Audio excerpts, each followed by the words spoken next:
Ça va être de diriger ton grimpeur. Donc en fait, n'hésite pas à lui dire de s'arrêter, à faire des gros plans de main, des gros plans de pied. L'idée, c'est capter le vertige et le vide. Le binôme grimpeur et cadreur est essentiel. Confiance, avant tout, mais aussi rigueur et vitesse, tout en maîtrisant la technique de l'image. La gestion du son, la gestion de l'image, le changement d'objectif. Toutes ces choses qui, quand on est pendu sur une corde, devient vite très compliqué. Faut vraiment que vous soyez précis, parce que sinon tu perds du temps. Oui. Finalement, je vois très bien quand je grimpe comment ils se placent, où ils se mettent, comment ils me refont faire et comment ça bouge. En fait, moi je le sais par cœur maintenant. Du coup, j'arrive à leur dire du côté du grimpeur.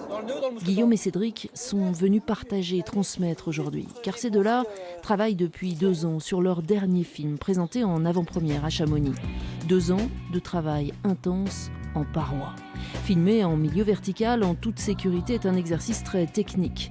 Ils sont d'ailleurs très peu nombreux en France à maîtriser.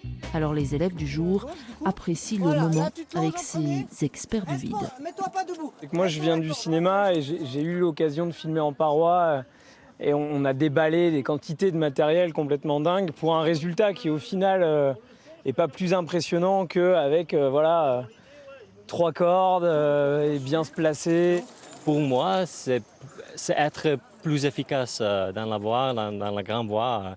S'il y a 400 mètres, il faut travailler plus vite, être plus efficace et aussi en toute sécurité. Yann, suspendu en plein ciel, n'en revient toujours pas d'être dirigé par Cédric Lachat, l'un des meilleurs grimpeurs du moment.